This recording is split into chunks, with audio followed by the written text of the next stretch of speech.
Good morning, everyone, and welcome to Final Fantasy Worlds Collide, Moguls' first tournament. We got a good match today in losers bracket round three between Infinious and KozzBot. I am Fly Eagles Fly 72 up here in the commentary booth, along with the Schwartz. Um, Hopefully, we have a good morning and enjoy a good race between these two runners today. Yeah, on the road to victory, as the song goes, we'll see which one of these runners is able to pull out the victory. This is the lower bracket or the loser's bracket. This is round three. So let me flash up the bracket for everybody here. That's not the bracket. That is the bracket. There we go. I swear I've done this before. So we see that the winner of the Infinious and KozzBot match in the round 3 lower bracket will go on to face Poot Scooty, who was defeated by Gar, and Gar is waiting in the upper bracket for the finals of this tournament. Man, I cannot believe that we are all the way this far in this tournament. It's been a lot of great action so far here. Yes, it has been a really great action. It's been going on for a little while now, but very interesting to see who's going to come out on top.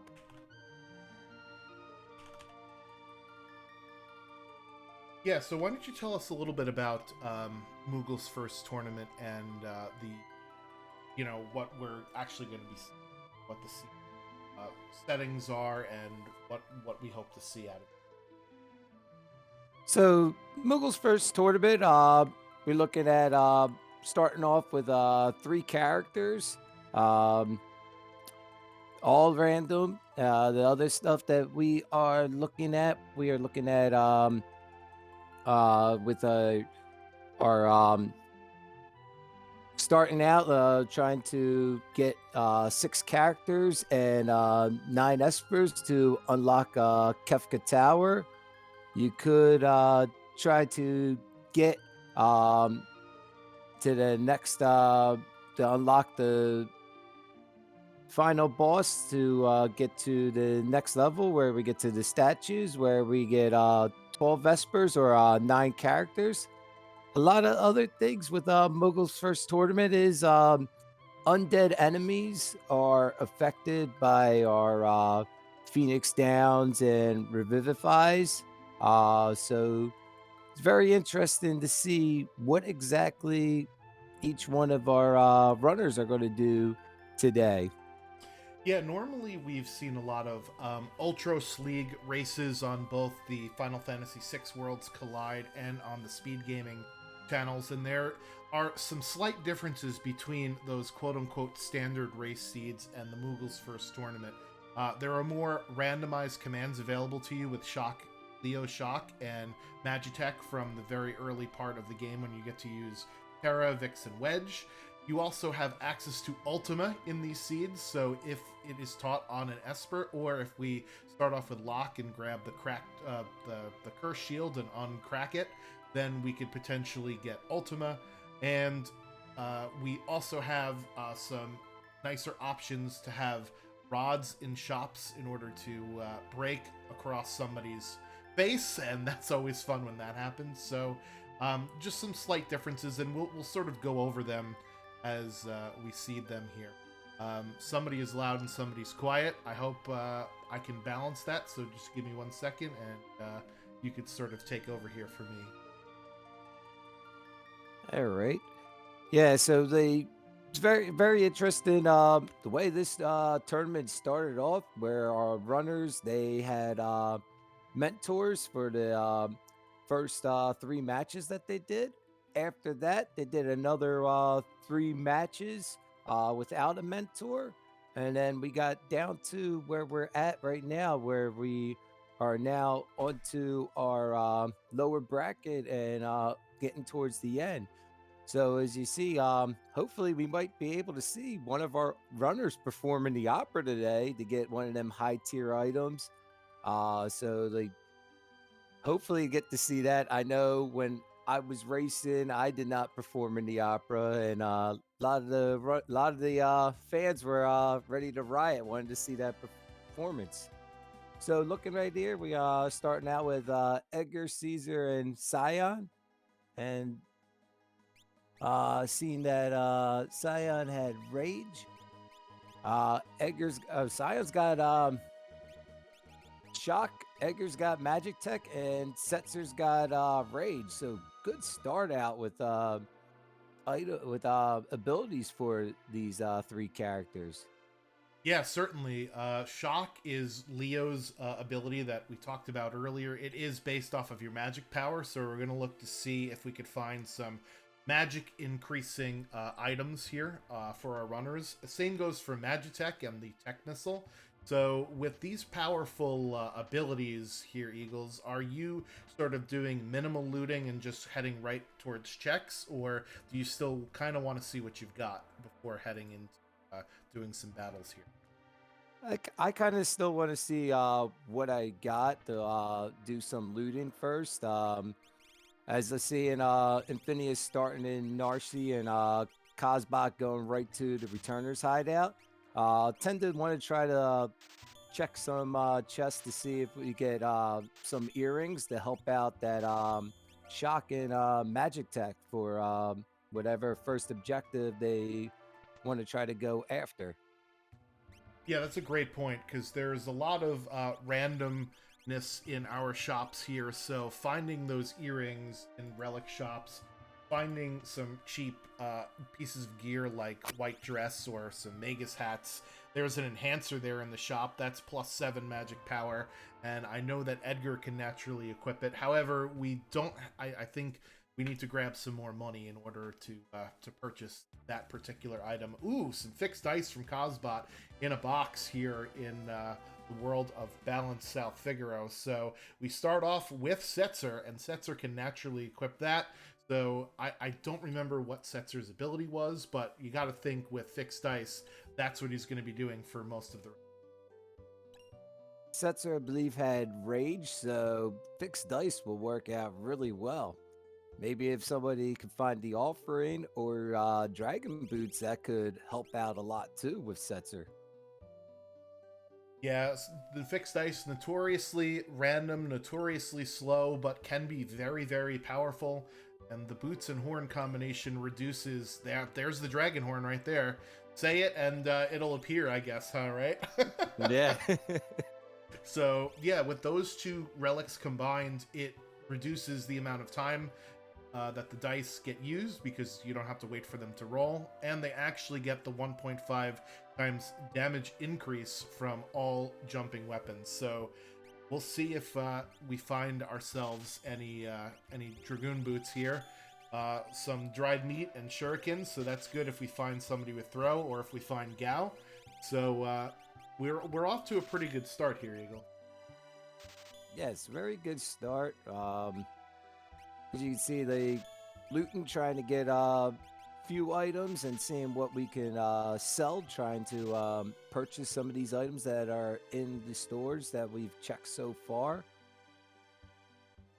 So a lot of times, runners they try to go and loot first, try the easy places, the Returner's Hideout, South Virico, to get most of these treasures to see what we have and being able to either equip the characters or sell it to go buy some better equipment. Yeah, with each seed giving you different things in different chests, you never really know what you're gonna find, right? It's like almost like a box of chocolates, Forrest Gump. Uh, so the runners are trying to figure out what they have to work with this seed, and so far, with great abilities and finding, a pretty powerful weapon very early on. We also found a couple of great pieces of armor, Genji armor and Snow Muffler. found a couple of rods down here in the basement. It is interesting to note, however, that in the World of Ruin South Figaro, if you have Edgar at the front of your party, of which we do have Edgar, and he is at the front of the party, if you do go to the shops there, everything costs half as much as it normally would. So we'll see if either of our runners decide to head over to the World of Ruin South Figaro in order to do some shopping. It does look like KozzBot, however, is going to take a free check here with the Figaro throne. Question from the chat: how does the rando handle changing chests? Basically, there are options where you could randomize which items are in the chests completely. You could have it be vanilla. You could have it be a certain percentage of vanilla plus a certain random amount. So there's lots of different options for the randomizer in order to randomize what's in the chests. There's also an option where you could do them tiered, where lower tier items will appear more likely than higher tiered items. So if you do FF6WC.com as the website, there are plenty of options and there's a lot of documentation as to how to do it. KozzBot does pick up the first Esper of the game on the Figaro throne, so he is our chip leader at the moment. But I don't expect this lead to last too long, because with Worlds Collide, unlike a normal randomizer where there are key items, you could have two radically different paths through a seed and still make it. So that's one of the things I love about running this game personally. Yes, I love running this game because it can be different any seed that you play. So it's like whether you're running Ultras League, Mogul's First Tournament, like you got like so many different things, and each seed's different every time. Yep, another follow-up question in the chat, although I think most of the chat had answered, but I'll answer for the broadcast anyway. So what about the South Figaro chest? As you see with KozzBot here, he's actually looting the South Figaro chests in the World of Ruin. The outside ones on the exterior part, they are actually not the same between the two worlds. There's Dragoon Boots in the Relic Shop, so that is another great pickup there. Boo in the chat will be happy for that. But so there are chests that do change over time, I think, in the vanilla game, but for most of the cases, other than South Figaro, World of Ruin, and World of Balance, they are a one-time use pickup, right? You can only loot them once.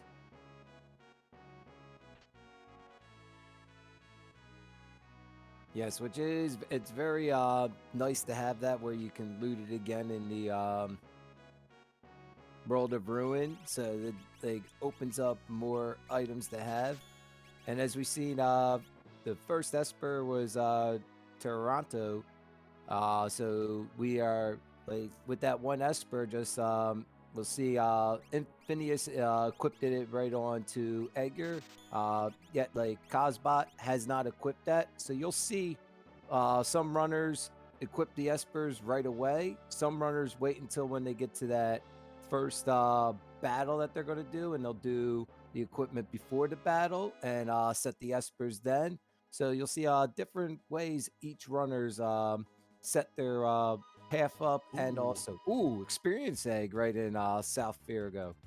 Yeah, so the experience egg is one of the best singular items in the game. It doubles the experience that the character wearing it has. We also find some ice rods in the shop as well, so KozzBot is loading up on the offense here, which is really nice to see. So I do want to have a correction from the chat. Thank you, Jexy, for reminding me that the Moogle Cave in the World of Balance and the World of Ruin, also you can double dip those particular chests as well. I think there's only 3 or 4 of them though, and not that many people go back there. You would go back there to grab the item that Mog drops at Lone Wolf, and we do see one of the other Figa Bros at the Doma Siege. That is Sabin, and we get to add him to the party right away here in this, and he does have Sword Tech, and we do have Cyan, so that's a really good combination to see as well here.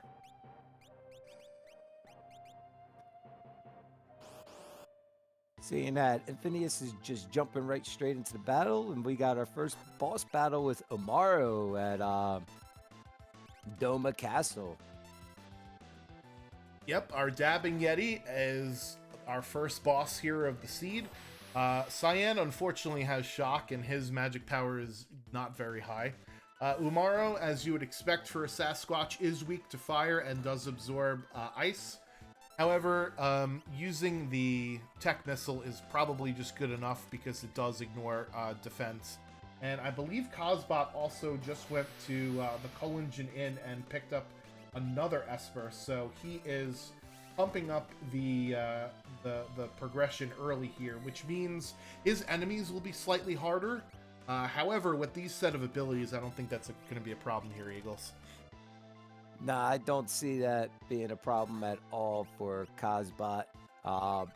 Going and getting doing the free checks right away, which is like I usually try to do the free checks right away to knock them out because it's something real easy. You don't have to get into a boss battle, but then you do run it at potential where you're going to have your enemies be a little bit stronger and you're starting out at level 3. And as we see, Alexander was that Esper at the College Inn. And we have a Coliseum dip from the KozzBot here. One thing to note about the Coliseum, as you see, there is a rewards menu. Ooh, that's a nice trade, an Ether for an Illumina. So the rewards are randomized, the enemies that you fight are randomized as well. And oh, Umaro giving Infinious the business there with a triple kill. And Setzer gets an easy fight for that Illumina, so if he finds more Ethers, he is definitely going to be in good shape here.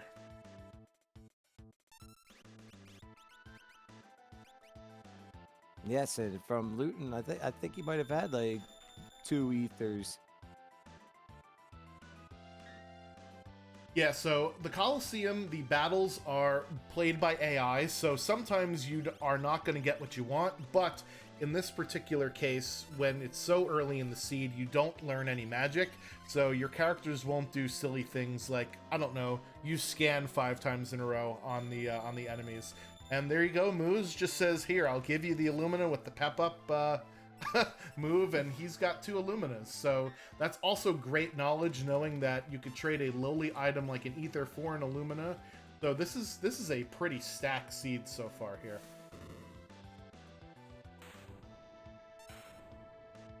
Yes, it is pretty stacked so far. At least getting those 2 Illuminos from the Coliseum. That's one thing I don't think when I'm going right to the Coliseum to see that. So it's kind of interesting to see which way KozzBot's going. Infinious does get past Umaro. Unfortunately, some of his characters did not make it out of that fight, so they will not get the XP from it. However, you do get a free heal after the Doma Siege, so he doesn't have to waste more consumables in picking his characters back up. Deciding to head over to one of Sabin's checks, the Imperial Camp here. This one is one where there's no bosses, so I like this play immediately after to get some more levels.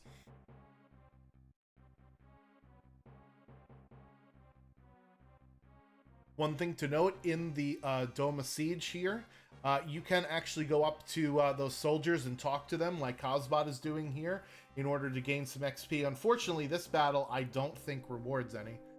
This is one of the battles from very, very early in the game that don't actually give you any XP. I might be wrong. I can never tell what the different soldier fights, which ones are which. I don't have that. I don't have that brain capacity here. Neither do I. Usually when I get Doma Castle and I'm seeing, I'm like, am I getting experience or am I getting magic points or is it just gold? Yeah, unfortunately for Infinious, now one of his characters are confused, but he is pulling out the heads-up play here, knowing that those enemies, those misfits, are undead, so just a simple Revivify will actually take them out, so that's much easier than trying to fight it regularly, and this Behemoth is going to be no problem with Setzer rolling triple 4s on that dice there. And it does look like we did get some XP gains on KozzBot's side, so these are part of fights that will work with, or will grant some XP.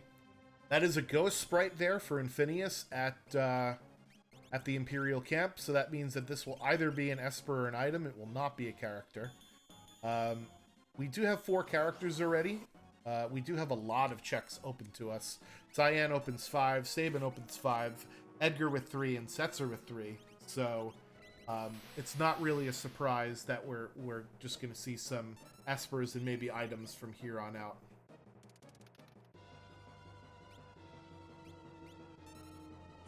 So we see KozzBot starting their battle with Umaru.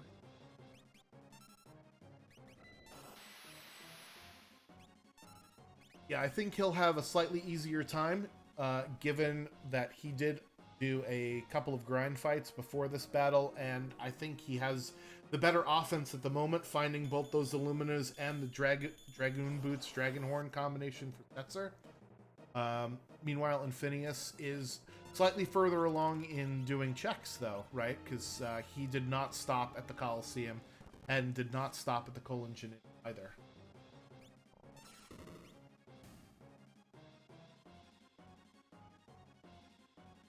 Yeah, so right now, just like looking at it, it may look like one racer's a little bit ahead of the other one, but pretty much right now, it's just only like a difference of 1 check so far.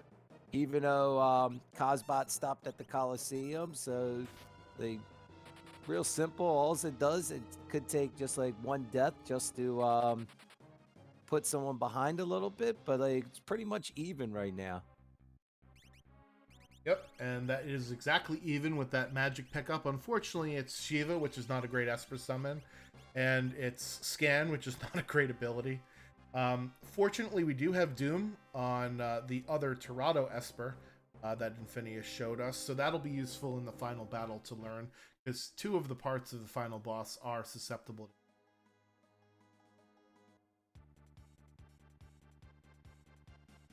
Yep, so what are we watching here? We're watching Final Fantasy VI Randomizer. It is an open world randomizer for Final Fantasy VI, where you get an airship, you could go between worlds, and based on which characters you have, that'll determine which parts of the game you could access. So here we're going to the Phantom Forest, which is one of Sabin's checks.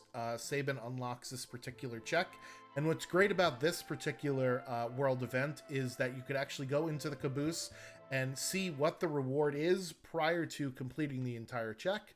So if this is just an item, we may see a reset here. Meanwhile, KozzBot is heading into Cyan's Dream, which is a 3-part check. And the first 2 parts or the first part and the third part are only Espers, and the middle part can be Esper character.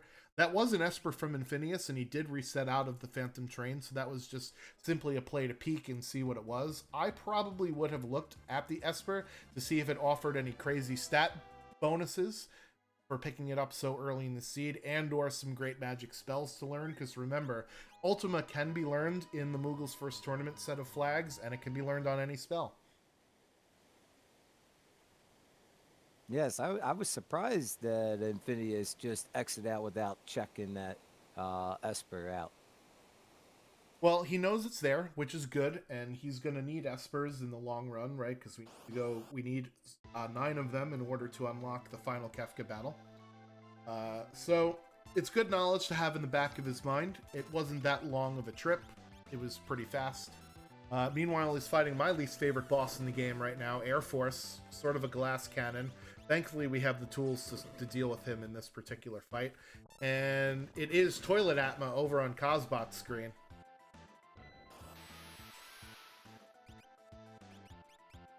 Yes, I most definitely also do not like Air Force, because with its laser gun and missile bay, that can take your party out depending on where Air Force is with their stats.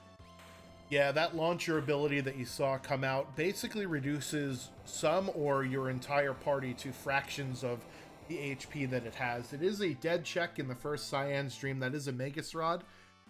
Excuse me. However, that will be a useful item for our magic users. It does grant +7 magic power, so we'll see if any of our characters can equip it.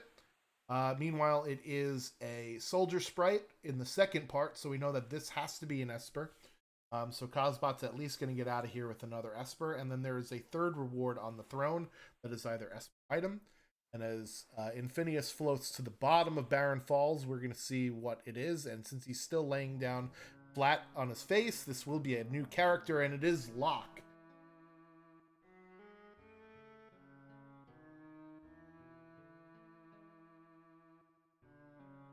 So that opens up some more checks that we can do with Locke, giving Phineas 5 characters right now.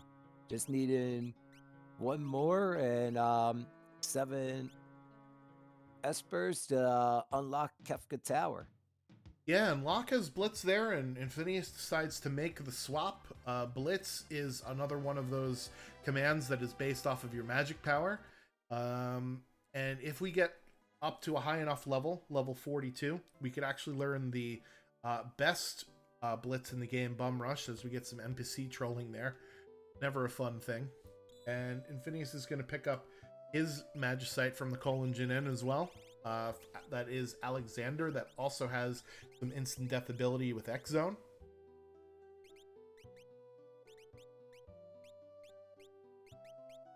Yeah, so how I got into Final Fantasy VI Worlds Collide is I was looking for a randomizer that was less input challenging and more game knowledge challenging, and I stumbled across it and never looked back. I love playing it, and we have a great community. FF6WC.com is our website. It's also got a link to our Discord, which is where aforementioned community resides, and we have a lot of fun. We put on races, we put on tournaments, we put on showcases, and it's a different game every time, which makes it a lot of fun. And as you're seeing on screen, there are very different ways to complete the randomizer. One is in the World of Ruin, one is in the World of Balance, so it's completely all over the place. And we have Scrontium Behemoth on KozzBot's screen here.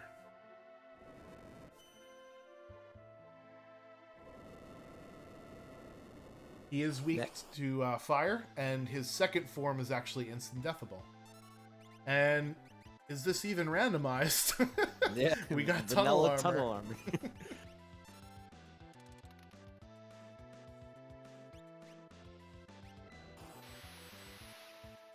Yeah, how I got into Worlds Collide, I actually was doing a few different randomizers, and I noticed someone playing Worlds Collide, and I was like, oh, what is this? And they gave me the link to it, so I started trying it out, and then heard about Mogul's first tournament, and I was like, let me see about doing this, see how that goes, and it's been history since then. I just love running Worlds Collide constantly. It's a different game every time I run a seed.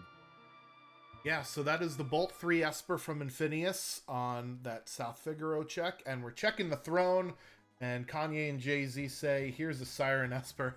So that'll be useful for the final battle, because Siren will mute everything on the screen, and one of the parts of the final battle is susceptible to mute, so that is a pretty good pickup there. So we'll see what it also teaches Doom, which is, something we already should know. With this randomizer, there's a ton of stuff that is randomized. Items in shops, items in chests, what each character can equip, when you get characters, what spells are taught on which Espers. It's just a crazy bunch of fun, and that's another chance at a fixed dice there for Infinious from the Norse Weapon Shop, and I believe we're going to see a Cursed Shield check here. At this point in the Seed Eagles, what would the number of the Cursed Shield be in order for you to unlock it?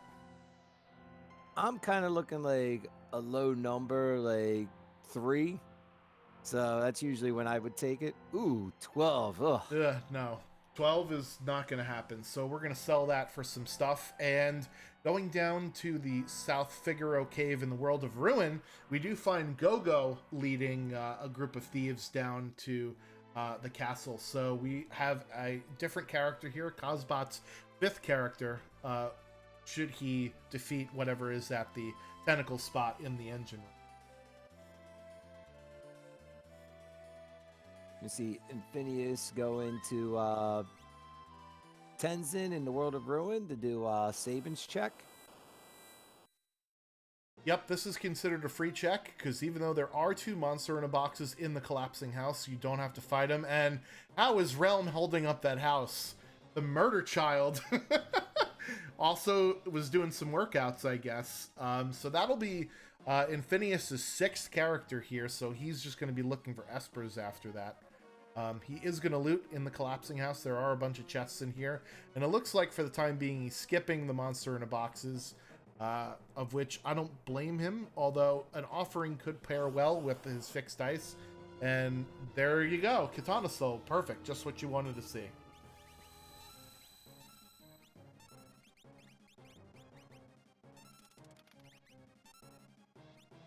So, Katana Soul, in the vanilla speedrun of the game, can be muddled or confused, and we do have access to that with the Magitech abilities. There is a ability called Confuser, and you could actually use Confuser on Katana Soul to muddle him, and then Katana Soul has a chance of just Slayer Edging and killing himself. So that's the easy way to go about it. Looks like Infinious is going to try and do it the hard way, and blink and you missed it. That was Rex Soul over on KozzBot's screen. Rex Soul is slightly different from vanilla in this game, where there is no zinger concept, where he takes over one of your characters' bodies, and you have to determine which one it is. So it's both less annoying, but you can't use the vanilla speedrun strat of pulling out the instant death, multi-summon, either Raiden or Odin Espers. Yes, and seeing in chat, yes, you can sketch Katana Soul to get it to kill itself also, which is a neat little trick to do. Yeah, the first time I ever saw it happen was actually when I was mentoring somebody in a race, and you know, I basically asked, okay, well, what's Katana Soul weak to? And they said, well, confuse, and we didn't have it. And then they said, well, what happens if I sketch? And I'm like, I don't know. Do it and let's see. Best surprise ever. Learning. Yep. That's sometimes you just throw yourself at a wall and see what happens. Meanwhile, KozzBot is heading down into the ancient castle. It'll be interesting to see if they decide to take on a dragon here. Dragons in Worlds Collide are shuffled amongst themselves, meaning you're not going to find a boss at a dragon spot, but you may find a different dragon at a dragon spot, and they do reward tons of XP along with 50 MP, so you could basically learn every spell. Will drop their vanilla reward, which is usually a pretty decent item, and an additional high tier item. So we'll see if KozzBot decides to go after it, and Infinious gets a little realm here. There's those earrings.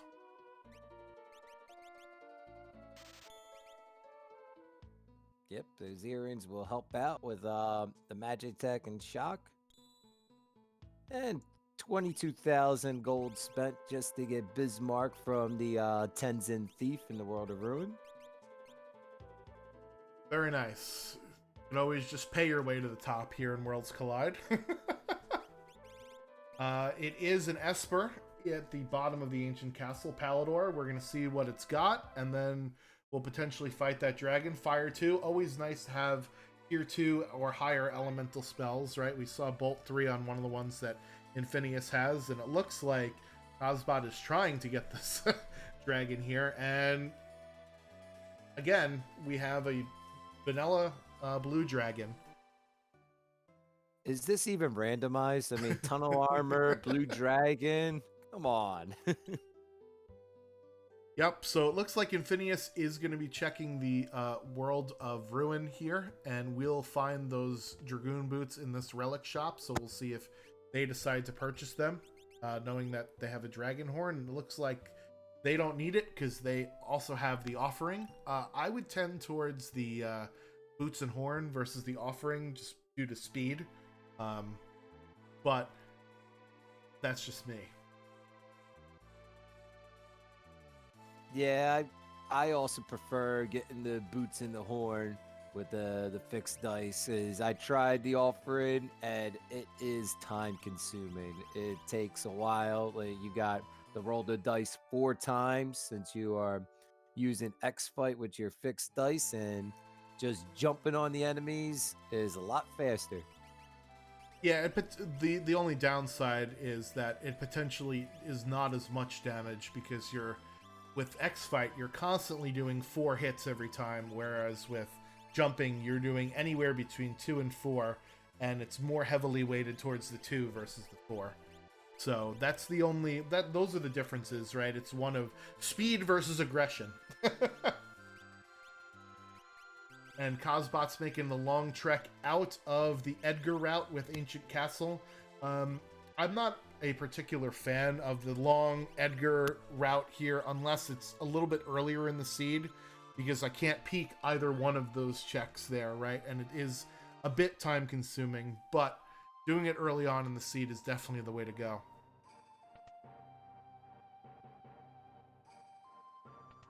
Yes, if you found Edgar later on, it very time consuming, especially in race situations. So we're gonna see Infinious do the Doma Castle, Scion's Dream. Yep, so he'll be rewarded with the sword techs after completing the dream sequence, which will power up our Sabin to be really, really good. Unlike in the vanilla games, the sword tech bar is actually sped up a lot here in Worlds Collide, and that's just so that the sword tech ability is actually somewhat useful versus just a time-consuming mess. Fixed dice. Excuse me. Sorry, I had to cough there. Meanwhile, KozzBot's doing some shopping, and with Edgar at the front of the party, he gets that discount off of some of the items that are in here. So we'll see if there's anything good for sale.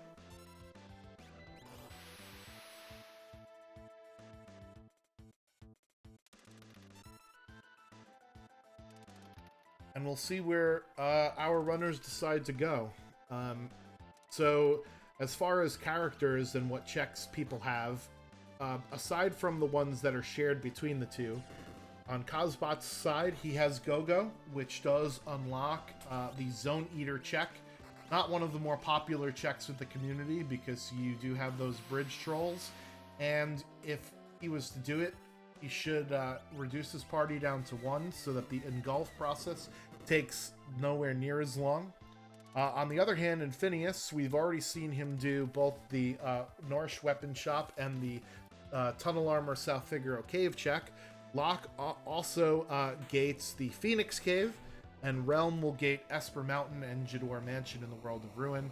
So those are the different world events that our runners have available to them besides the ones that they share between each other.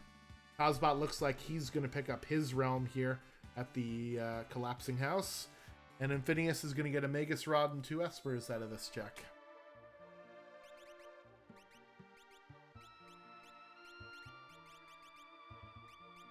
And seeing KozzBot didn't have enough money to purchase the Esper from the Tenzin Thief.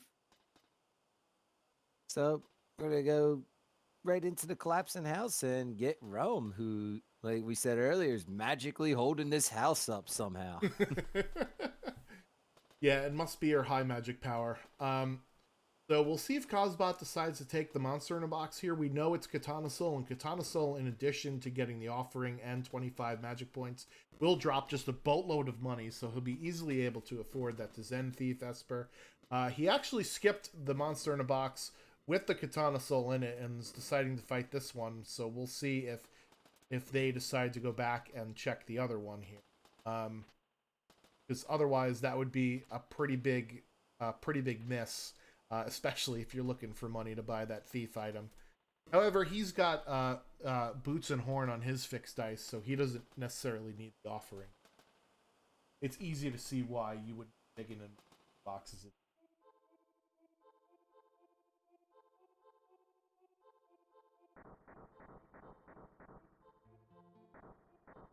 So, just as a note, where Infinious is in Cyan's Dream, you could actually take off the Moogle Charm and fight some battles, and all of your characters will have access to the Magitech ability, since you are technically in the Magitech armor. That's a pretty interesting spot to grind. I will do it sometimes if, like, say, for instance, there was an Ultros Chupon fight right before this and I didn't get any XP, or if I notice that the bosses are taking a long time to kill and I feel under level, and that is a Minerva in the shop there on KozzBot's screen. Very expensive though. Did not know. Learning something new with this. Taking that Moogle charm off and everybody having the magic tech. Yeah, it's one of those weird quirky things that, you know, you don't do it unless you have tried it by accident. Like, whoa, this is what happens here. I find that I always learn something whenever I watch either a race or am part of like a broadcast. So that's one way if you're newer to Worlds Collide. When I first started, I just watched a ton of races in order for me to figure out the game and to see what other people were up to. KozzBot is taking the option of searching the skies for the Doomgaze location that is available to you when you have sets are unlocked. And it looks like it is an endgame boss here, Inferno. Thankfully, his offense is rolling pretty well. Otherwise, this would be a potentially scary fight.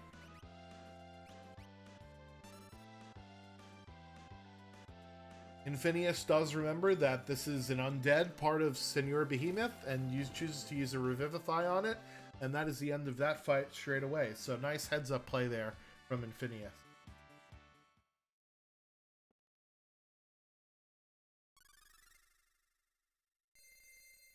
So where would you go after this? If you're just searching for Esper, since you got your 6th character, what would after doing Doomgaze battle, what would your route be going?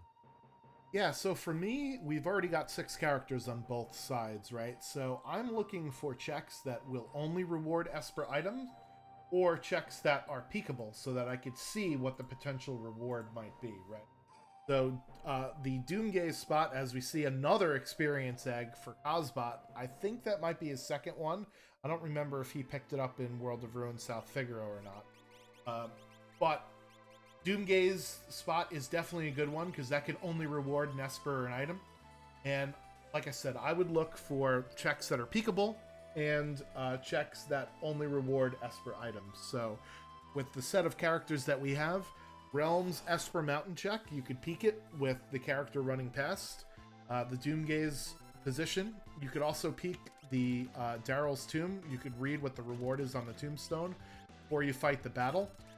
With Sabin, you could also do it with Imperial Camp, although I think one of our runners has done that already. And you could also do that with the Phantom Train, which I know Infinious did and then reset out of, so he has that knowledge that it's an Esper there at the Phantom Train. Same with Collapsing House, although both of our runners did that and found Realm. So those are the checks that I would sort of gravitate towards. KozzBot, meanwhile, deciding to not follow any of my advice, which is fine, and heading over to Mount Zozo, of which you can fight a dragon. So we'll see if he decides to stop and fight the dragon alone. Yeah, I'm surprised no one's went to Narcy in the World of Ruin to fight the dragon up there, get some experience up there, and try to get an Esper. Yeah, that is correct as well, because the Tritalk Cliff spot is open. It is not a character-gated spot. It's open to any party, and it will only reward Esper items, so that's another good call there with that particular spot. And you could fight a dragon to get some more experience. But we also got my favorite place, the auction house. Could get the shot there with 2 Espers, maybe, or 1 Esper.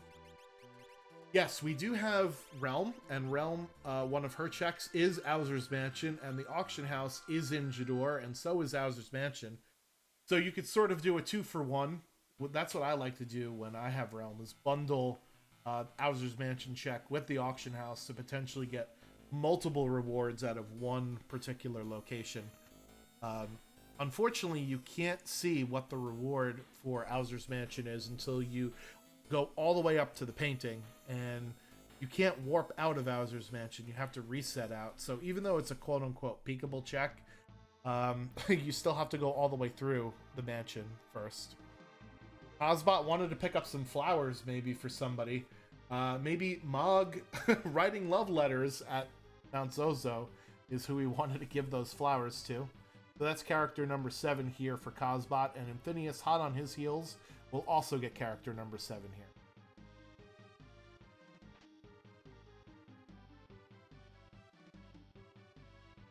Speaking of Bowser's Mansion, in the race that we were watching yesterday, I actually found out that you could talk to one of the flower paintings in the very first room and get a random battle. And I had never seen that before in all my months, years. It's only been like 2 years of of watching Worlds Collide, and both of our runners did it in yesterday's race. So there's definitely always new things to learn. We see KozzBot is going to check Dario's tomb. Yep, so Daryl's tomb has a bit of treasure in it, although I don't think our runners really need very much with what they have now. And you can peek what the reward is on the tombstone before you fight it.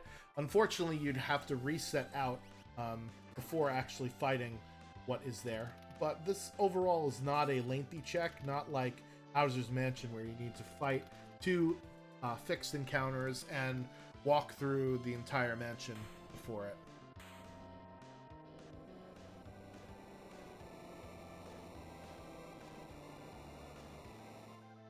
We see Infinious done with Storm Dragon, getting that extra experience to help out the party.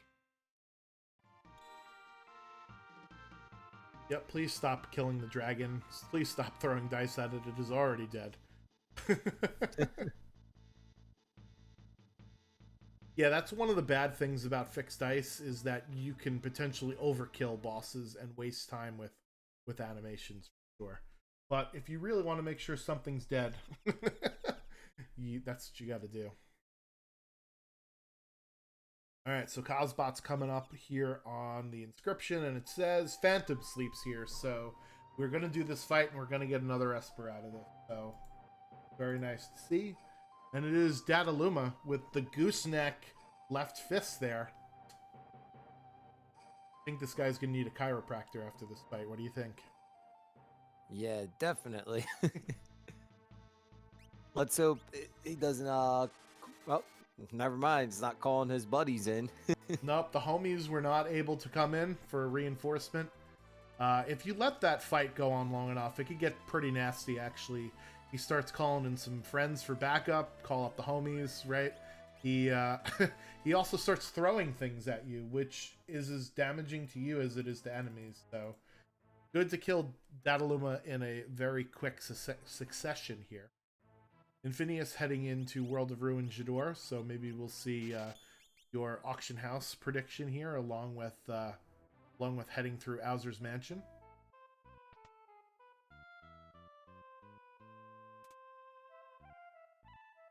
Yeah, I'm usually I just go straight to the auction house before going to Bowser's Mansion when doing them together, just to see if I can get the 2 Espers out of it. I see KozzBot going up to Narcy to check up there. Yep, so he does not have access to Locke because he has not done the check that did bring Locke about. That was Barren Falls. So he does not have access to South Figaro Cave or Phoenix Castle. South Figaro Castle. Nope, said it wrong. South Figaro Cave and Phoenix Cave. So this is what he's deciding to do, is going up to the Tritok Cliff to try and see if he can grab an Esper that way.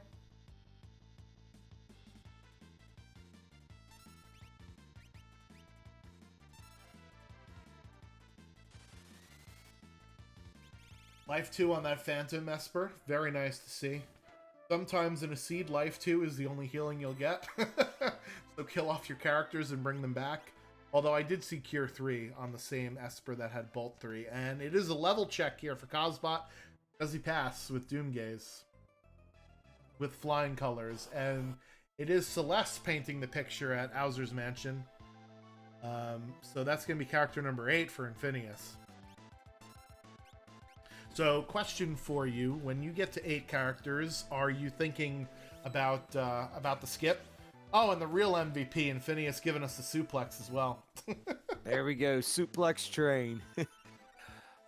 Yeah, when I'm at 8 characters or even 11 espers, like I'm thinking trying to go tower skip because that like avoids a lot of walking going up the Kefka Tower. Like it puts you right where you start the statue fights and can knock it out pretty fast.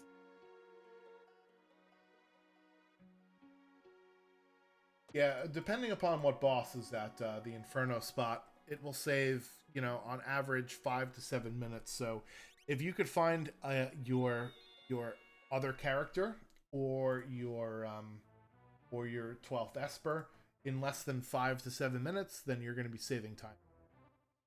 The unfortunate thing is you're going to increase your scaling of the enemy bosses, right? Because every time you get progression, your enemies go up to a higher level of scaling. And it is a piece of magicite over on KozzBot's screen, so in spite of the fact that Infinious has one more character, we are neck and neck here just looking for 2 Espers in order to get into the tower, so it's a very, very exciting race here. Oh, and that's a Golem Esper. That's a big one, too. I don't know. Yeah, I don't know if Infinious is going to go get that. I'm wondering if Infinious is going to go do the castle basement just to get Go-Go. See, get the 9th character. I wonder if he's going to check that out. Yep, so that is a peekable Edgar check. You can actually see what the reward is before walking all the way down to the basement. And if he does see Go-Go there, then that, to me, would be something that I would do, because that would surely take less than 5 minutes. So we'll see if he actually stops there, and it looks like he's heading over to the World of Balance. I'm guessing that this is a Magitech factory play here, now that he's got Celeste, because Celeste does allow you to unlock the Magitech factory, and the first 2 checks in Magitech can only be Esper item, and that's exactly what we need now. But it looks like he's going to Esper Mountain, and we'll see what sprite comes out of here, and we'll see what he gets. And it's an imp. So this is a very fast check, and we know, based on the peak, that this is either an Esper or an item, so he's going to follow through with this one here. KozzBot, meanwhile, is going to try to buy his way out of problems, and it is a glowing stone. It's more expensive in the World of Balance, but not by a whole lot, right? I don't remember what it was in the World of Ruin, maybe 20,000. It is 40,000 here, so it's definitely more, but it's not significantly. I believe 22,000 in the World of Ruin. Okay, yep. Thanks for keeping me honest there.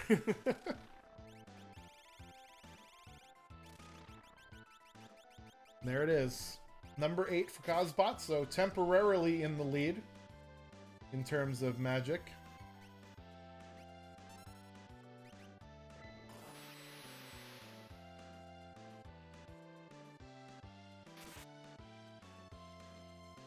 Yeah, so one of the things about Worlds Collide that RPG players sort of have to unlearn is that you can't take the items with you, right? We're so used to hoarding items for when we play RPGs normally that something like a dragon horn, which is a great item, it is just money at the end of the day if you already have a dragon horn and you have your endgame builds that are not going to use it. That is another Esper there for Infinious, so he is one away, as well as KozzBot. KozzBot, unfortunately, is going to be doing the Baron Falls check here to get Locke and not his 9th Esper.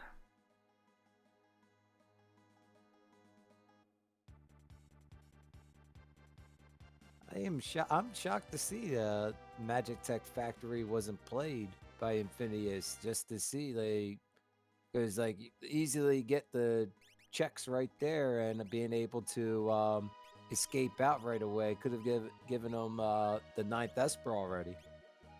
Yeah, so I don't mind this play actually of going somewhere else first and doing Magitech very last with only 1 Esper to get, because you have two chances to get one Esper, right? The first check could be an item, and then you're sort of stuck and you have to warp out of Magitech to go somewhere else anyway, right?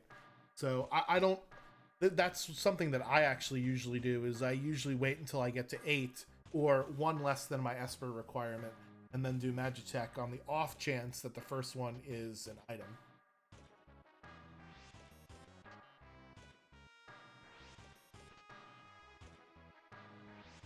Have some debate in chat about fixed dice versus Valiant Knife. Which one do you prefer here, Eagles? Do you like the fixed dice better or the Valiant Knife better? I've been a fixed dice person because when I've used the Valiant Knife, I've died on on Kefka, on the final Kefka. I'm like, no. So I've been like a fixed dice person since then. Yeah, both have their upsides and their drawbacks, right? As Hefe points in chat, health is better than low health. So for the Valiant Knife, it does more damage as you get lower and lower in health.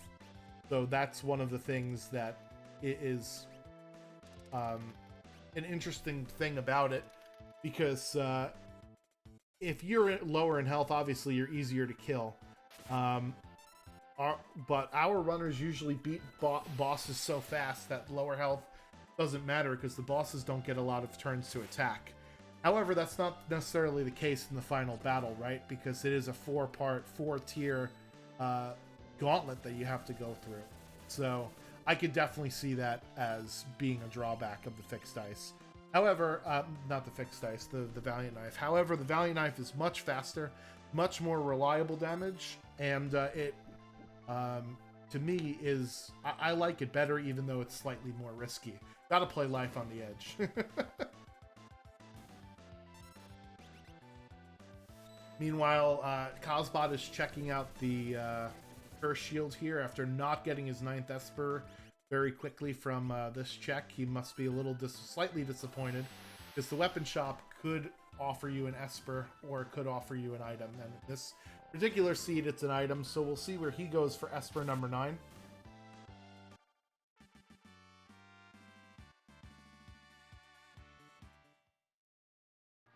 Will this be Esper number 9 for Infinious?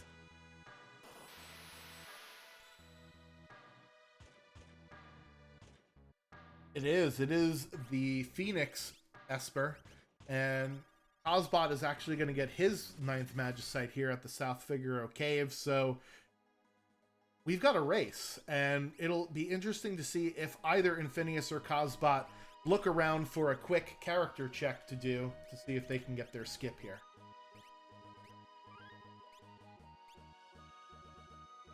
I think if it was me in these shoes, I personally would go and look at a couple of checks, you know, not a lot of checks, 1 or 2, just to see if I could easily grab myself a character.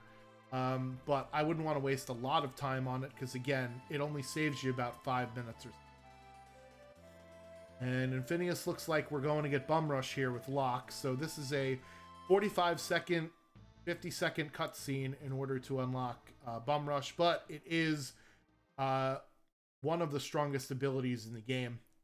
The only downside to it is you can't target who you get to hit with Bum Rush.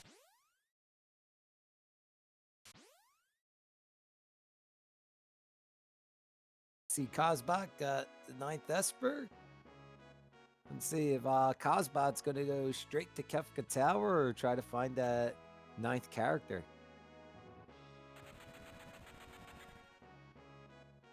Yeah, so we'll see if he decides to go and take a look and try and find a character, and it doesn't look like he's going to do it. Maybe he's feeling behind a little bit, because he did run into a little bit of trouble earlier in the seed, right? So we'll see how it goes here, but it looks like we have our first runner in the tower, KozzBot, at 53 minutes and 50 seconds. I'm calling it 53:50 here.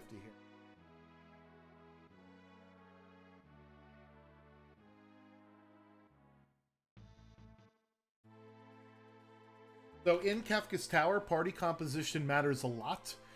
Usually what runners do is they have 2 of their stronger characters in party number 3, which is the third one that jumps in. They'll have one of their strong characters at party 1 and one of their strong characters at party 2. The reason for that being the third party actually fights the most bosses, fights 3 bosses, whereas the other sides will only fight 1. How I like to do it is I like to put in my first and second slots here in Kef's Tower things that could do defense ignoring damage, perhaps, in case I run into something like Magimaster or Tritok or something I can't deal with easily. And in my third slot, I usually put characters that need either to learn magic, because they'll be fighting more bosses, or need more levels, because they'll also be fighting more bosses. So what is your strategy usually, Eagles, for party composition going into Kefka's Tower here? Depending on how many characters I have and when I picked up characters, but if we're just going straight off 6 and 9, I'm usually putting the 2 strongest in the third party to take out the bosses there and using them to go the middle, and then just having my other 2 main characters being in the other 2 parties. Yeah, there you see the power of the Bum Rush lock with 8,000 damage to that dragon there. I think that's twice as much as most of the other characters are doing to that particular dragon. So, yes, it's a long cutscene, but for me, it's always worth it. Do you almost always get Bum Rush if you have the opportunity, or do you just not want to sit through the cutscene? So if my main character's got the blitz, yes, I'll go get Bum Rush. But if I'm not using that main character that has blitz, I'm not even going to worry about the Bum Rush. So like most of the time, I tend to not go get it because I really don't want to use blitz most of the time, because I'll have someone with like magic tech or shock.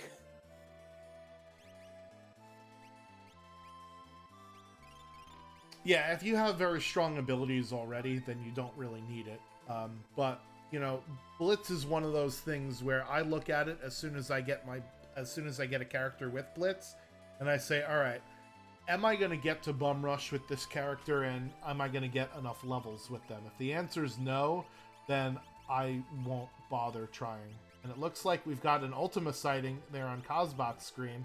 Looks like Cyan must have learned it. I don't know if he's got natural magic or if they found it on that one of their last espers that they found.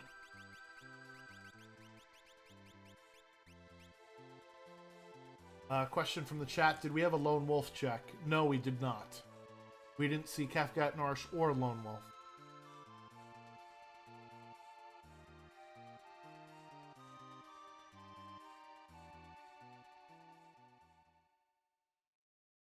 And we didn't see nobody performing the opera either, which is a sad story.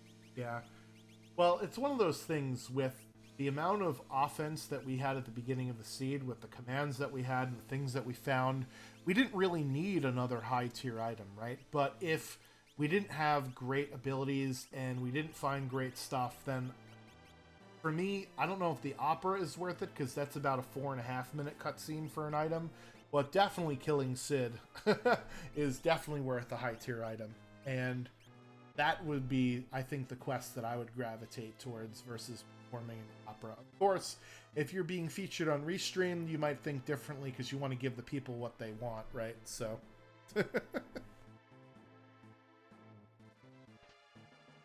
We see Infinious after beating that opera dragon, going right to Kefka Tower to start that up. Yep, that makes sense. Get a few more levels under your belt and get in the tower.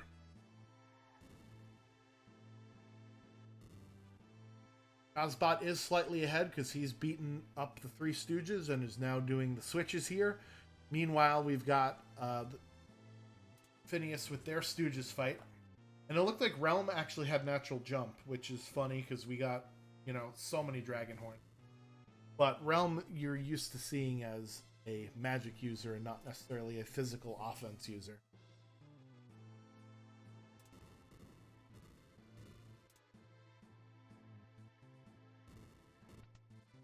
We've got some physics problems in the chat. Philosophy question: if you never visit Sid, does he live or die at the end of the game? Well, what's even worse, and one of the things you can do for the Sid challenge is you could visit him, talk to him, and then leave. And there's a timer in the game that says after 120 seconds, right, he loses enough HP to die, because he basically he has 120 HP and he loses 1 HP per second. So if you go talk to him, go somewhere else, waste 2 minutes and come back, he'll actually be dead, right? So if you visit him, he's definitely dead, although you don't know he's dead, so that's definitely Schrodinger's Sid there.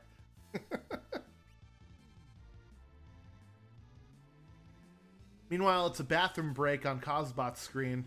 My favorite punk band, Rizopus and the Piranhas, and that's a pretty easy W there. That's very nice to see at the the Guardian spot, because you've done all that walking through KT and you don't want to run into a bad boss there and force you to do all that walking over again.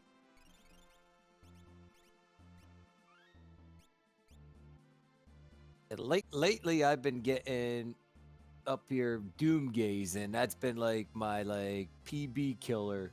Is just Doomgaze has been one of the statues and just taking me out. Ooh, Magi Master is one of the statues. Ooh. Oh no. Thankfully, we've got things like Ultima and Sword Tech 7, which is Quadra Slice. That ignores defense. So even though Magimaster will be doing these wall changes, this won't be a problem here for KozzBot. Got the tool to deal with a Magimaster at this point. He doesn't even really need Berserk. So, not a bad placement for Magimaster, but at the same time, you never really want to see him in the seed. Because, yeah, he could still dish out some punishment. He will, however, drop a Mega Elixir, which will be very nice for the final battle here.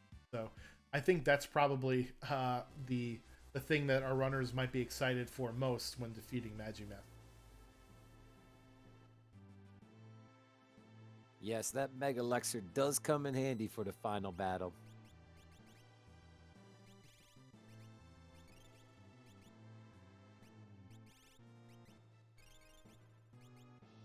And as you see, we're using up all our sleeping bags at each save point, as it saves time using sleeping bags than the tent. So we don't really need the sleeping bags anymore, so might as well just take a sleeping bag with you to fall asleep on Kefka Tower real quick. Yeah, the only time you'd ever use a 10 at a save point is if you have a character that's dead that you need to revive, because you can't use a sleeping bag on a dead character. I don't know why a tent would work, though. It seems sort of illogical in terms of camping. But anyway, so we've got another Magimaster, it seems, over on KozzBot's screen, but this time it's Magimaster at home. And his overflow ability, that one which can confuse a character, is really the only thing you're afraid of with this particular fight. And thankfully Locke just got himself out of it. He was the secondary character in this particular battle anyway.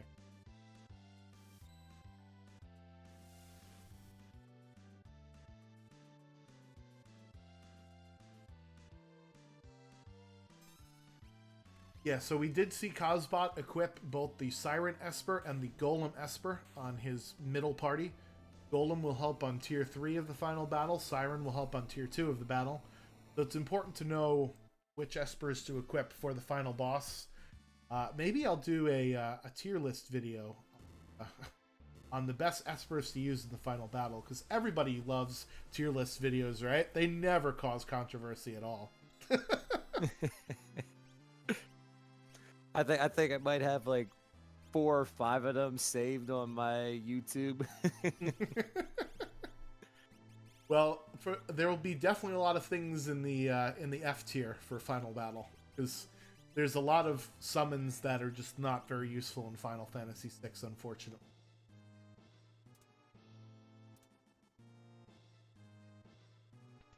Meanwhile, Infinious getting their bathroom break, and KozzBot's going to show us who the last boss is in the boss gauntlet before heading into Kefka, and it is Tritok. So this, again, is one of those bosses that I said I don't really like to see in the tower because he's only damageable by defense ignoring items or by fire. Thankfully, we've got Tech Missile, and that should basically do the trick. Fight will be a little bit slow, but he at least has the tools to deal with it.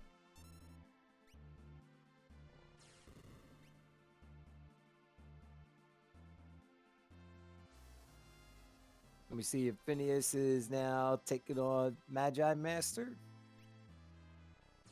Getting a lot of nice dice rolls here, actually. Of course, now that I just said it, I'm sorry in advance. Always that commentator curse. Yep. All right, well, Tri-Talk is down over on KozzBot's screen, and after a little bit of menuing, he'll be at Final Kefka. Ooh! Master giving Infinious the business there. That's a big ouch. Thankfully, he's not at the Guardian spot, so this is a slight time loss, but not nearly as much as if he didn't save at the Guardian spot.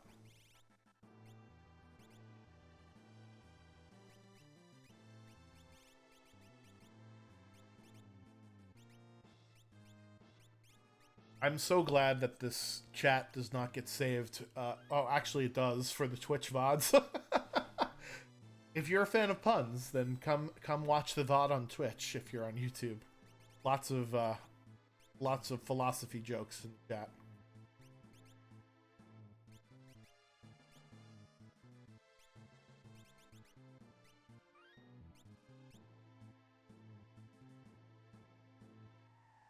All right, so KozzBot's going to step on the switches here, 1:06:15.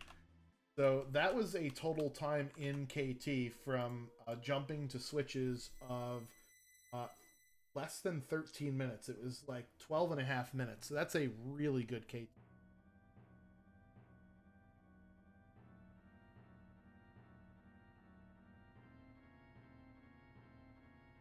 Especially with a Magimaster thrown into that mix, right? Some of the other bosses, whatever. But having a Magimaster in the tower definitely helps. Or definitely will impact that particular time. So that's a great time from him. Yes, that is a great time. As we've seen, Infinious died to Magimaster, so going to be tough to catch right back up on this one. All right, so we've got Final Kefka here, and we'll already notice right off the rip that KozzBot put his Sword Tech user, Sabin, in slot number 4. So basically what happens with Kefka, the Final Kefka battle, is you start off with 4 members, and whoever is in the 4th slot will actually go first on tiers 2, 3, and 4. So keep that in mind when positioning your party for the final battle. This first part here is all physical attacks, and it's best to defeat the head, followed by the longer arm there, which is susceptible to both Petrify and Instant Death, because those 2 parts will give nasty death counters when they die, and then this little ball of fist here is left to last. So excellent order of operations here from KozzBot.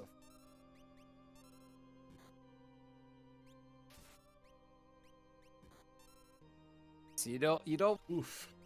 head last because it casts Quake and can wipe out your whole party, and then you got your backup people who are at level 5 and 10 to take on the rest of Kefka Tower.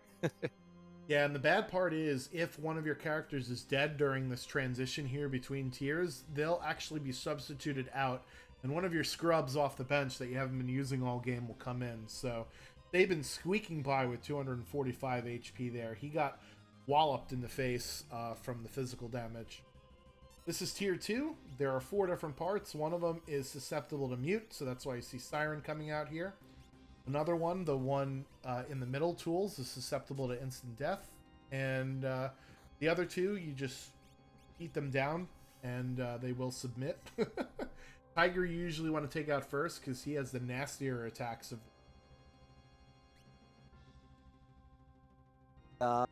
blue guy you can actually cast stop on too. I've done that a few times where they just to avoid the physical attacks from just casting stop on it just to avoid that so that way I could take out the tiger head.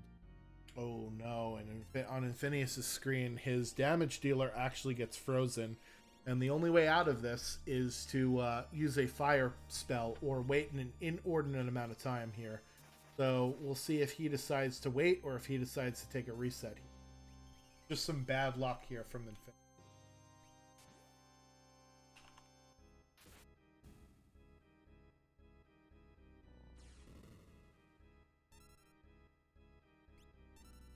This Looks like just goes to show. This just goes to show, like anything can happen in Kefka Tower. Yeah, this final fight is also a slog, so just be sure to be prepared for it.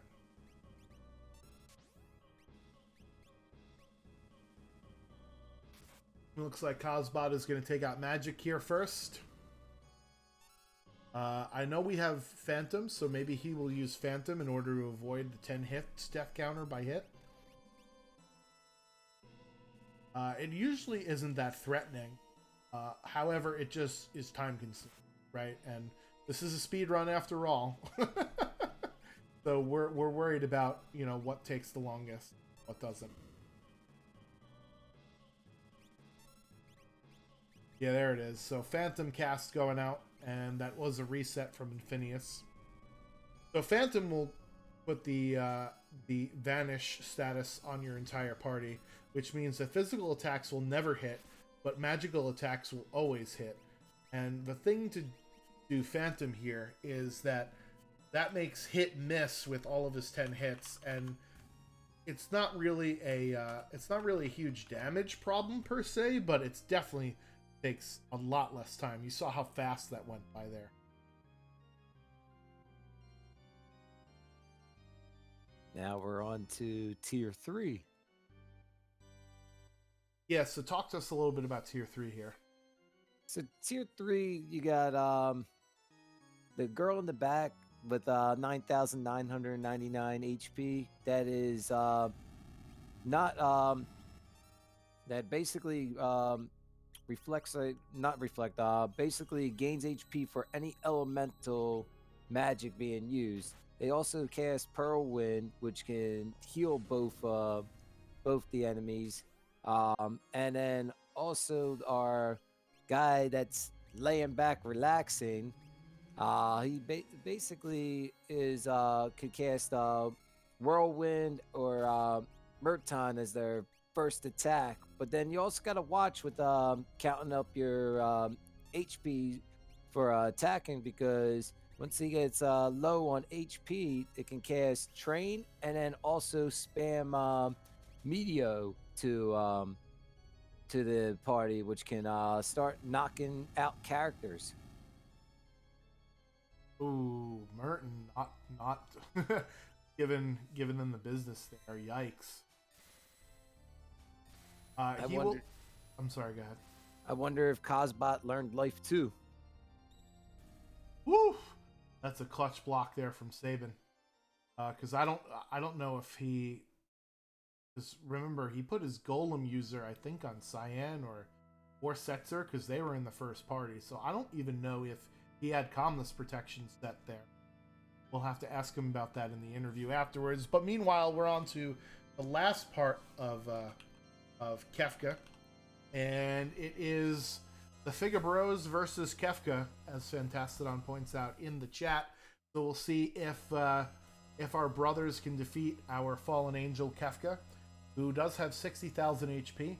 After one round of your attacks, will usually counter with Fallen 1, which will reduce your party's HP to 1, which is why we needed that aforementioned Megalixir from the Magimaster fight. And once he starts getting under 30,000 HP, he starts doing some nasty death counters. Hyperdrive, Havoc Wing. Under 10,000 HP will actually counter with Ultima, which will probably wipe your party unless you're super duper prepared for it. But there is some reprieve when he charges for his ultimate ability called Goner. He will not counterattack, so that's the time to throw everything you got at him. So it's a sort of a dance, the final part of this fight here, and we'll see how KozzBot gets it. Meanwhile, third try for Tritalk here.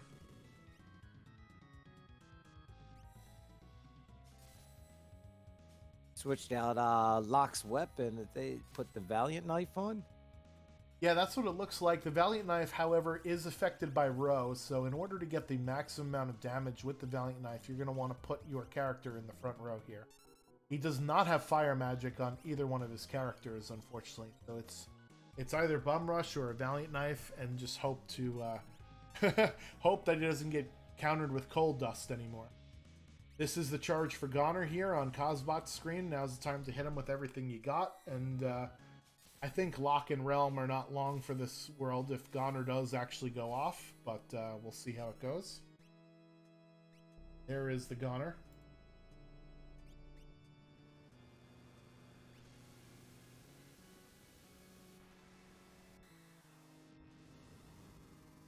Yeah, so Fire Dance is one of the blitzes. However, it does not undo the freeze status on your character. And that's it. The GG's. That is a finish for KozzBot. He is our winner at 1:15 and 35 seconds. Very nice job for KozzBot. Give him your GG's in the chat. And you could also tell him GG on his own chat. That is the link there, as Infinious does get past the Tritalk spot.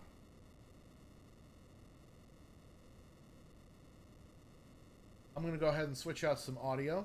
So why don't you take over here for a second?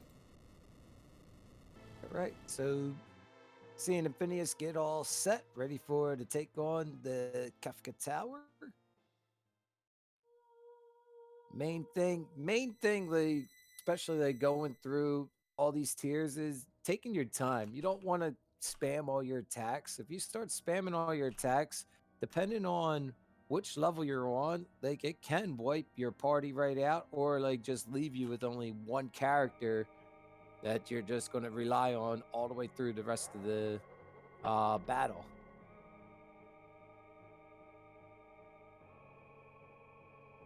Yeah, so just as a comparison there, it is 1:16 and change for stepping on the switches. So that was over 20 minutes in Kefka's Tower. Unfortunate wipes to both Magimaster and resets to Tritalk, I think, were the main culprits of this particular race, because it was pretty neck and neck. It was pretty even going into Kefka's Tower. But yeah, 1:15 is a ridiculous time. That would probably be one of my PBs. I'm always looking like 1:30-ish for like a great time, but seeing 1:15, it's like, wow.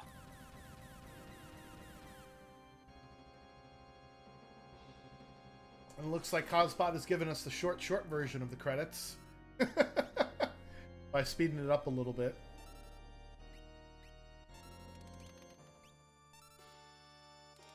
And we are now joined by KozzBot. Congratulations on your victory. And moving on in the Moogle's first tournament, how are you feeling? Hey, thanks. I am feeling pretty good. A little under the weather. My daughter brought home some cold bugs from school, but other than that, having a good day. Well, even though you are sick at life, you're also sick at this game. A 1:15:35 is a really, really good time, so congratulations on that. So kind of walk us through rather, what your thoughts were of the seed overall. Thanks. I think that actually might be a personal best for me. I'm not sure, but it's definitely close. So that was a pretty quick one. It at the start, I thought it was going to be pretty fast when I saw Shock and Magitech in kind of the starting group there. That was pretty nice. And then when I picked up a pair of fixed dice, it just felt like it was going to be a fast seed. So I was trying to kind of move through things as quickly as I could, which I guess I'm always trying to do. But it got a little hung up there at the end, trying to find those last couple espers. But overall, it was pretty good. I think the hardest thing for me was that there were some points where there were just, there were so many different places that I could go. I'd stop and think and figure out a way to narrow down my choices. So and that was actually difficult for a couple seconds there. Yeah, starting off with, both Sabin and Cyan means that you have, or rather, starting out with Cyan and then immediately finding Sabin means that you've got a lot of worlds open up to you, right? Because they both have 5 checks piece. One thing that I did notice that you did very early in the seed, which was surprising to me, but maybe this is just part of your strategy, and I'd like to hear more about it, was you went to the Coliseum, and it did reward you with multiple Illuminas for Ethers. So tell me about that. Yeah, it's something I don't usually do it, so it's a little out of the ordinary that I did do it. But I've been in these seeds where you can see the rewards. I have been thinking, I should at least check them out, and I was kind of in the area, so I figured I'm just going to take a look.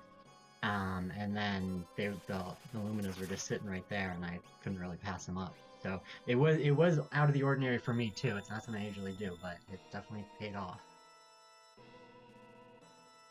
Yep, and as part of you searching for those last couple of espers, you did go to the Tritok Cliff, and you ended up getting Golem, which was something that our other runner, Infinious, did not get. However, I don't think you even used it on Tier 3, right? Because your Golem user was dead at that point? I did end up using it. I used it right before okay. that last Merton. So Edgar and Sabin were safe. Okay. But yeah. Yeah, that's one of those things that I have been trying to practice and not doing well at. The thing where you wait until you get attacked before you decide what to do next. Because I set up that, and I was thinking as I set up that Quadra Slice, I was thinking I shouldn't press A, something's gonna happen, and then boom, Merton in the face. So. Yeah, so at that point, with 2 characters down, were you ever thinking about getting them back up, or were you just saying, you know what, I could still win this battle with the 2 characters I have, let's just do it fast instead of trying to pick them back up? Yeah, well, I mean, with those 2, they ended up going down right before, as soon they went down, and then I did my Quadra Slice, and I didn't even have a chance to pick them back up. Yep. So it was just kind of crossing my fingers at that point. I felt pretty good because Edgar and Sabin were both really strong. They're probably my strongest characters, so I thought I could probably handle it okay. I wasn't too concerned, but it definitely made me clench my teeth a little bit.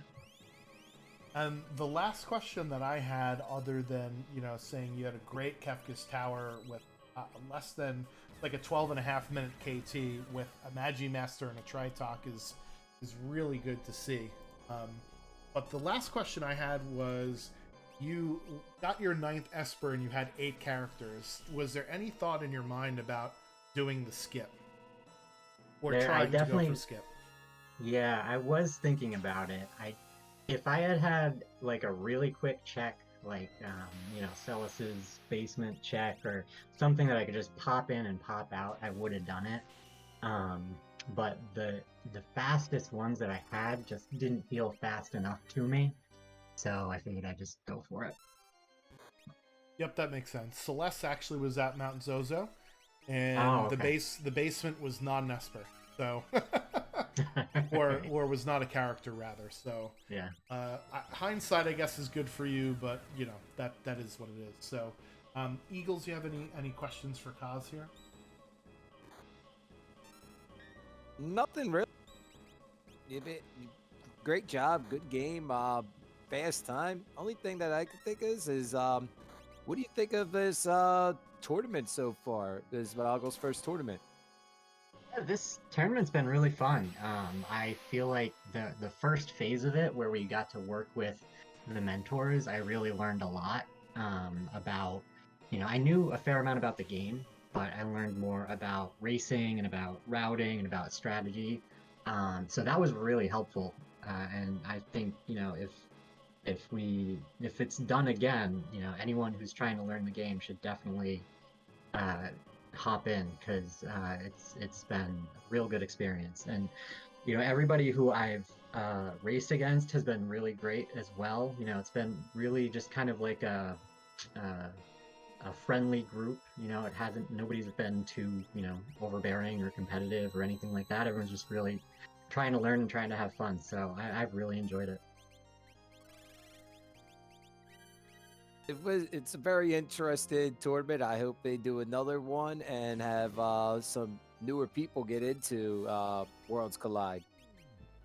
Yeah, I agree. Well, piggybacking on that for a second here, if we have a great community. FF6WC.com has the link to the Discord, so you could join our Discord and just ask away for some advice, for some help.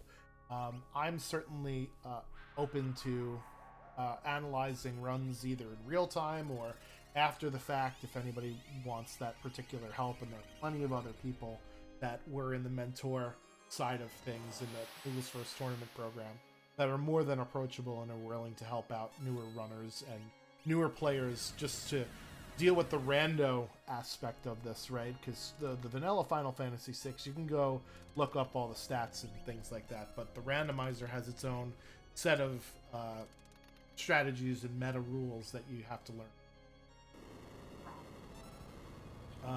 Any other final thoughts here, Kaz, before we let you go? Just glad to see Infinious kind of making his way through Final Kefka here. Hopefully he'll. Ooh, that didn't help, but he's getting close. So hopefully he can make it through these last couple steps and finish off strong. All right, well, again, congratulations on your first place. And is that a double doom? Oh my god, that's awful. Oh boy. Well, That I've never seen that. So, when we were talking about you always learn something new every time you watch Worlds Collide, I didn't realize that if you die when the condemned counter goes off, you actually die when you get re-raised after Life 3. That's all sorts of awful. Yeah, it's a lot of salt in that wound.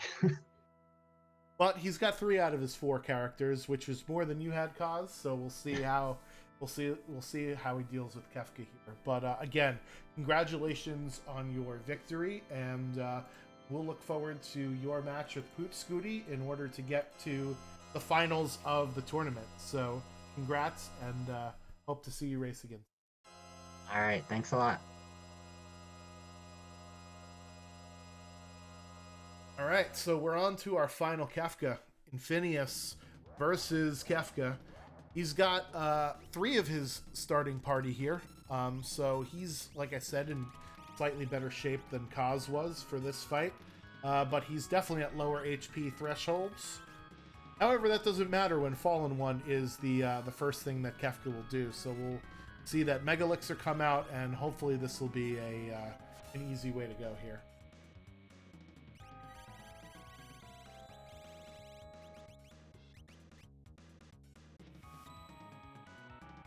getting that Mega Elixir off with Sabin. Oh. Ooh. Yeah, that's always the risk of doing that is, if you deal enough damage to Kefka, he'll start countering you. And oh my goodness. Oh no. Oh. Oh man. That is brutal. Life 3! Oh, Life 3. There we go.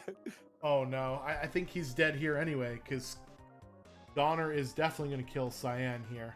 But he's under 10,000 HP. Can Cyan do enough damage here? So he decides to heal. So let's see if he's... Yeah, so 2,800. So Goner does actually do split damage. So since there's only one character up, Infinious' Cyan is going to feel the full wrap of this particular Goner attack here. And I think with one extra player up... Ooh, he does not, unfortunately, survive. And that is going to be a forfeit, unfortunately, for Phineas. I can totally understand coming from there. Ugh, that was brutal. Between the double freeze from Tritalk, the wipe to Magimaster, and then the Ultima counter from Kefka, that is just completely awful.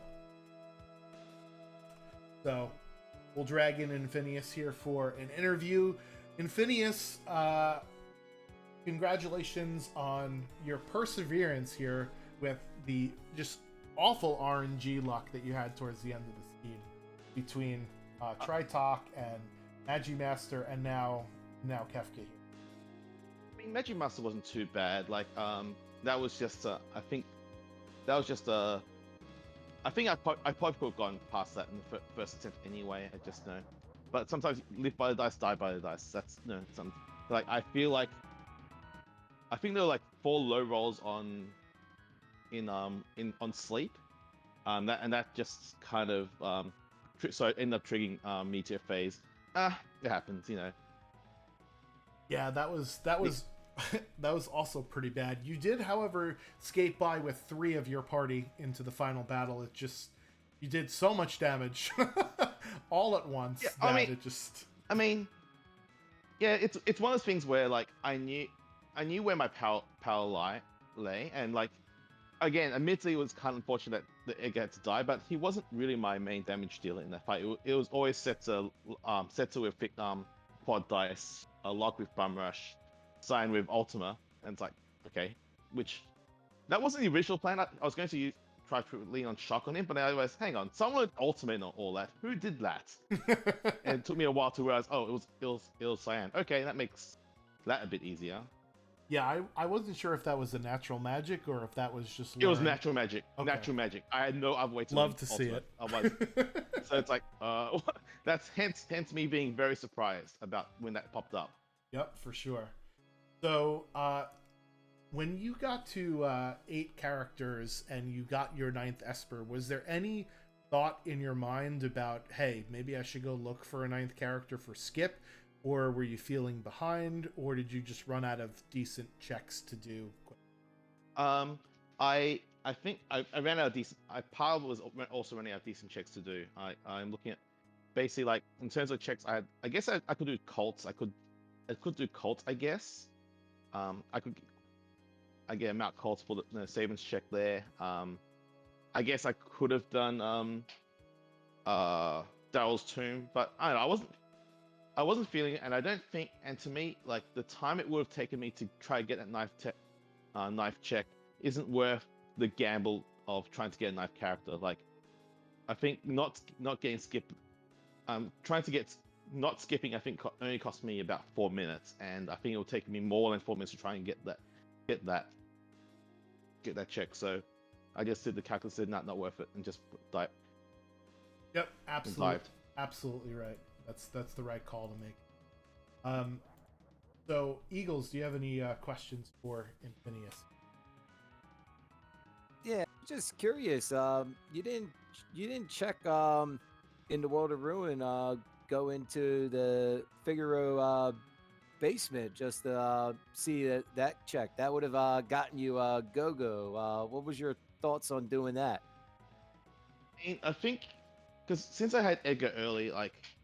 I mostly prioritize all the checks I got from character checks. And like I figured that I could have done Figaro basement. That would have led to 2 characters, but by the time I got to the point where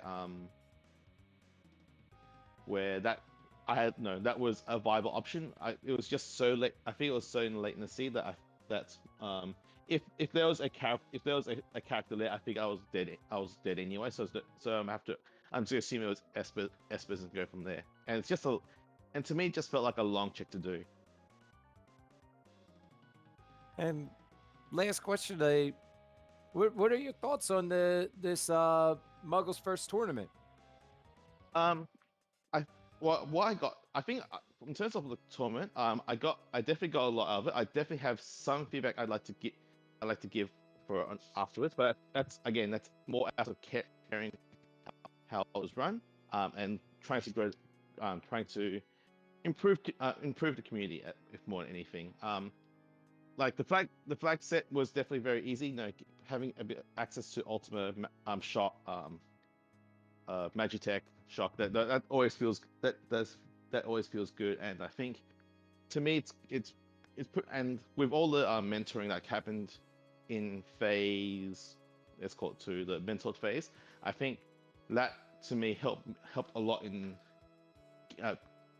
getting me over the hump of the issues I was having with the randomizer to start with. So in that regard, that was a big win there.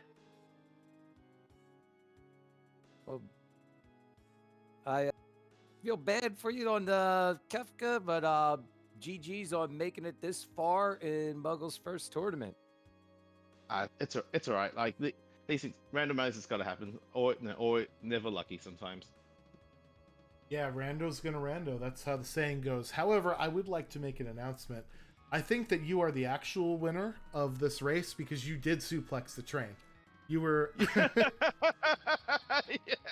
I think that should count for something, right? So we're gonna have to go back and we'll have a review of this race, and we'll see who actually gets to move on, because on one turn we had one player that actually finished the seed, but on the second turn, the suplex of the train though. I mean, it came up like I think it's funny. Like one of the things I've made a note on as I've gone through Ultras League is, I need to work on learning doing blitzes, because you saw so many incorrect blitz inputs, and that really frustrates me. Yeah. So to the point where I have written down what the blitz inputs are and what's next to it. First thing, suplex, X, Y. Okay, cool. Yep.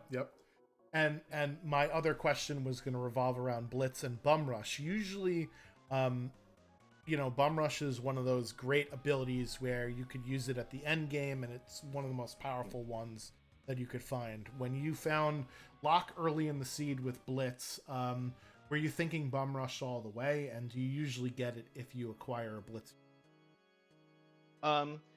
It's funny. Like it rarely comes up for me that I actually end up getting bum rush. Like I think the first time I did a Worst Classic where I actually was like, oh, this is actually workable. Where on earth is Duncan's house? 2 minutes later, oh, there it is. I found it. Okay. But I usually don't. Yeah, as I said, like I usually don't rely on blitzes too much. So hence me. But I do feel like if it comes up where I find blitz and I find blitz early, and I guess the other thing is because there's ultimas in this flag set, that does change the calculus a bit as well. Like in a non-ultimate flag set, I just think that power of bum rush is just too good to pass up. Yeah, I can understand that. That was also why I gave him EXP egg, just so he could get to that level 42 just that bit sooner. And when he hit it, it's like, yep, all right, time to learn it. Yep, I'm right there with you. I'm a bum rushed apologist, I guess is the right word for it, where I almost always tend to go get it. So, any other final words on the race or the tournament itself before we let you go? No, I just want to thank the organizer for running this tournament, giving people who are new, wanting to learn this randomizer, an ability to learn it in a structured way. I know there's talk about in the Discord about growing the community, and honestly, this is a big way to me, this is one of the best ways to grow a community, is by having things that was make it easier for new players to just get their feet wet. Yeah, for sure. That's one of the things that I really liked about this tournament, was passing on my knowledge and also getting feedback of, well, you say you do this, but why? Right? And having to think and go, oh yeah, you're right. That actually isn't as good as I think it is, right? Those sort of interactions and questions, like a lot of us just race and don't talk about what we're doing and what our strategies are. And as we go and create more content for our channels, we're certainly going to lean into that a little bit more. But that's one aspect as a mentor I really enjoyed about this tournament. So, but awesome, yes, congrats on getting it this far in the tournament, and hope to see you on restreams and races more often. Yeah, well, hopefully we'll see. Obviously with time zones being a Oh yes. significant issue here, like given that it is about to hit midnight for me, um, so trying to make some of the restreams might be a bit rough. Also Right, have right. other and trying to juggle other randomizer commitments is kind of rough. But Yeah, you know, yeah, for sure. I don't know how honestly, people do probably more not. than one randomizer, to be honest with you. Is it I'm bad? I one of kind those of want to. ones. I mean, is it bad? I kind of want to pick up a third. I'm wanting to pick up a third. You're a I crazy do person. 4. I do 4 of them. So. Oh jeez. So But no, it's probably just as well that I end up getting knocked out here because like my schedule for the next week and a half is full of cricket. So cricket watching. So that will make scheduling a next race really rough. oh, So probably just as well. when you said crickets, I thought you meant like there's nothing going on, but there is actual cricket going on. Yeah. Did you not look? Look, the T20 World Cup is going on. There's like 5 games I got tickets to. There's also the Women's Big Bash League that's going on. I'm going to go all my team's home games. So, well, I missed this one because I had to race here. But that's beside the point. Yep, I yep. intend to attend as much as I can because I know because it's basically the first I've gotten to do so in 2 years. So. Very cool, very cool. Well, we did get some positive feedback in the chat about having morning streams, so who knows? Maybe we'll do some more in this sort of time zone here. So, very cool. Yeah, sounds great. But thank you for allowing us to restream your race. Always appreciate it. Can't have the races without the runners, so make sure you drop them a follow. And we'll catch you on the next one. Cheers and thanks for having me. All right. So yeah, that was the Moogle's first tournament bracket of the. That's not the right thing. That's my notes. There we go.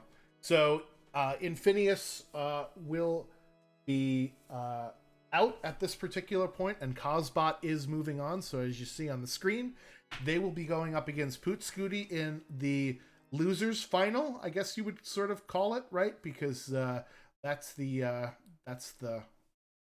last final, or that's the last match in the losers bracket or the lower bracket before going up against Gar for the finals in this double elimination phase. So I'm excited to see as the Moogle's first tournament is winding down. Eagles, you have any other final thoughts before we take us out of here?